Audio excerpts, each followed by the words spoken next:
Dine का इंतकाम। Writer फरियाद Farooq. Case number 11। Anwar और रिफत एक दूसरे का मुंह देखने लगे कि ये सब कब और क्यों। वो भूल चुके थे कि सायरा यहाँ आई थी। ओह, तो वाकई डाइन इसी घर में। पर क्या इन लोगों को पता है इस बारे में? अनीस निशानात को गौर से देखते हुए बोला। कहीं यहाँ कोई डाइन वगैरह तो नहीं है ना? अनीस ने कहा तो रिफत और अनवर जैसे उछल ही पड़े। मामा, मेरा मतलब है, अनवर ने पूछा। कुछ नहीं, मैं कल आऊँगा, मेरी ड्यूटी का टाइम ख़त्म हो गया है, अनीस ने हैंड वॉश देखते हुए कहा। जब तुम्हें मना किया था कि घर से बाहर मत जाना तो क्यों गई तुम? कमल के घर आते ही फायजा इस पर बरस पड़ी। सॉरी अम्मी, मुझे वो एक फ्रेंड से मिलना था, कमल ने शर्मिंदगी से कहा। अरे क्या फायजा बच्ची है, वो क्यों गुस्सा कर रही हो? रिफत ने फायजा को कहा। भाभी, मना किया था ना इसको, फिर भी ये बाहर गई। अब पूछिए इससे कि ये बेहोश कैसे हुई थी, फायजा ने कहा। क्या बेहोश? रिफत हैरानगी से बोली। हाँ बेहोश।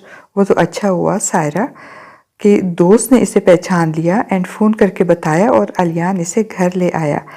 अम्मी मुझे माफ़ कर दें, मैंने आपकी डाइन वाली बात नहीं मानी, पर आज मैंने सच में इसे देखा और फिर कमल ने सारी बात बता दी। देखा भाभी, वो डाइन है, बेगुनाह नहीं है। आज इसने मेरी बच्ची को डराया। अगर वो हमसे बदला लेने आई है तो हमारे बच्चों ने इसका क्या बिगाड़ा है? फायजा ने रिफत से कहा। पर फायजा, इत्तेफाक भी तो हो सकता है ना, क्या पता वो इस बिल्डिंग पर पहले ही से हो।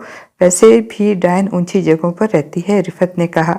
नहीं रिफत, मुझे नहीं लगता कि यह सब इत्तेफाक है, अनवर ने कहा। मगर कोई डाइन का असली रूप देख ले तो वो जिंदा नहीं रहता, पर सायरा ने ऐसा कुछ नहीं किया और फिर वो कमल अपने दुश्मन की बच्ची को जिंदा रखेगी, रिफत ने दलील दी। आखिर इस घर में हो क्या रहा है? पहले अचानक से ये लोग शादी करवा देते हैं कि साया ख़त्म हो जाएगा, फिर एक डाइन की कहानी बताते हैं। मुझे समझ नहीं आ रहा होता क्या है। और आलियान भी मुझे कुछ नहीं बता रहा। हरीम आलिया से फ़ोन पर बात कर रही थी। देखो हरीम, तुम ज़्यादा कंफ्यूज ना हो, होगा इनके साथ कुछ ऐसा। और डाइन के बारे में जो कुछ इन्होंने कहा है वो सच है, क्योंकि 21 साल पहले पूरे गांव के सामने इन्होंने इसे जलाया था। अम्मी को भी इस बात का पता है। बस तुम ध्यान से रहना और ज़्यादा टेंशन ना लो, अब ठीक हो जाएगा, आलिया ने दूसरी तरफ से कहा। हाँ आलिया, शायद तुम ठीक कह रही हो, हरीम ने कहा। तभी तेज़ तेज़ कदमों की आवाज़ आई। आलिया, मैं तुमसे बाद में बात करती हूँ, हरीम ने जल्दी से कहा। मगर हरीम, आलिया के कुछ कहने से पहले हरीम ने कॉल काट दी और आहिस्ता से कमरे से बाहर निकल आई और दाएं तरफ मुड़ी। हरीम का ऊपर का सांस ऊपर और नीचे का नीचे ही रह गया। सामने एक बहुत लंबी चोटी लहरा रही थी जो रिफत के कमरे से बाहर आ रही थी। इतनी लंबी चोटी अम्मी के कमरे से बाहर, मतलब अम्मी या अबू कहीं किसी मुसीबत में तो नहीं?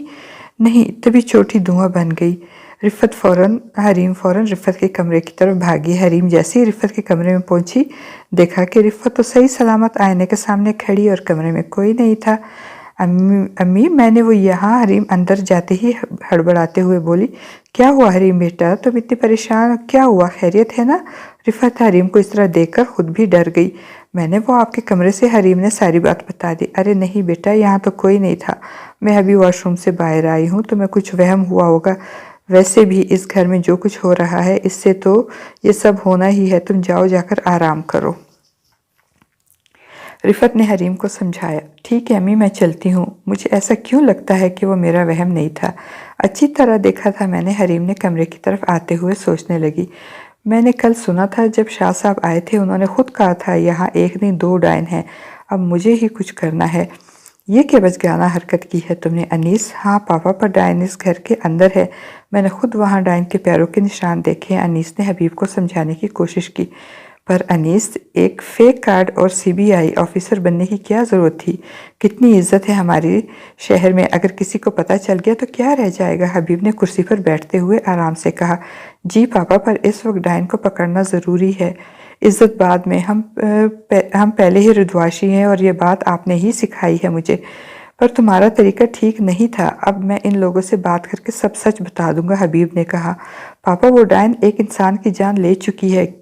क्या, एक इंसान की जान? हाँ पापा, मिस्टर साकिब बेग को रात के वक्त दिल निकालकर उनकी लाश को टेरेस से नीचे फेंक दिया गया और इस तरह वो डाइन वार ही करती है।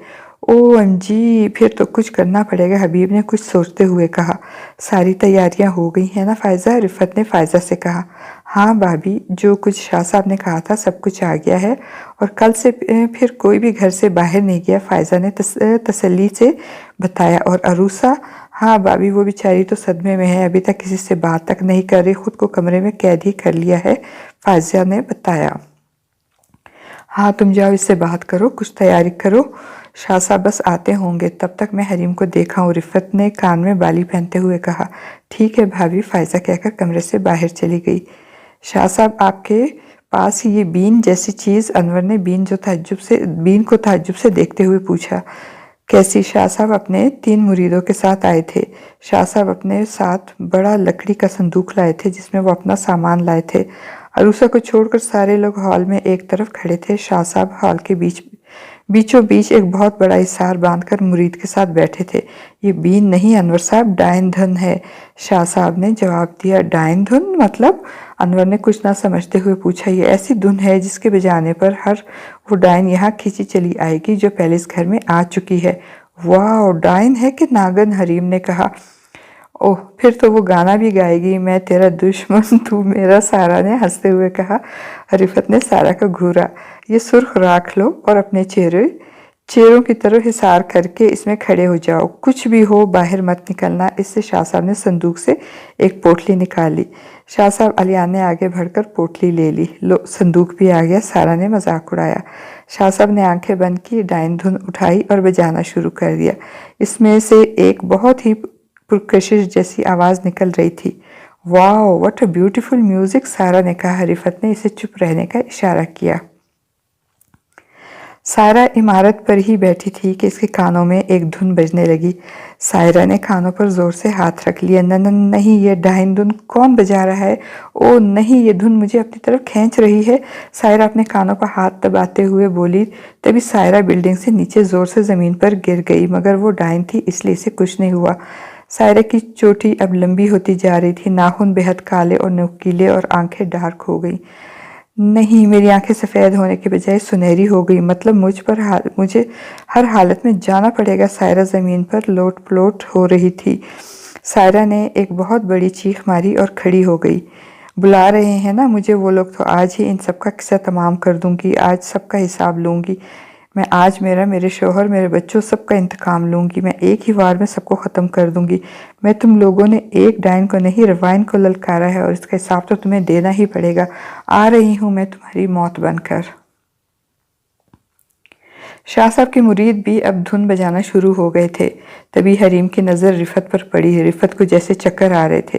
रिफत गिरने ही वाली थी कि हरीम ने आगे बढ़कर रिफत को थाम लिया। सब रिफत की तरफ मुतवज्जो हो गए। क्या हुआ अम्मी? अलियान ने पूछा। कुछ नहीं, थोड़ी कमज़ोरी सी हो रही है, रात देर तक जागती रही थी, मैं पानी पीने जाती हूँ, रिफत ने कहा। चलिए अम्मी, मैं आपके साथ चलती हूँ, हरीम ने कहा। नहीं बेटा, तुम रुको, इसी हिसार में से बाहर ना निकलना, मैं आती हूँ। रिफत मुस्कुराकर किचन की तरफ चली गई। आज की कहानी बस यहीं तक, मिलते हैं नेक्स्ट एपिसोड में।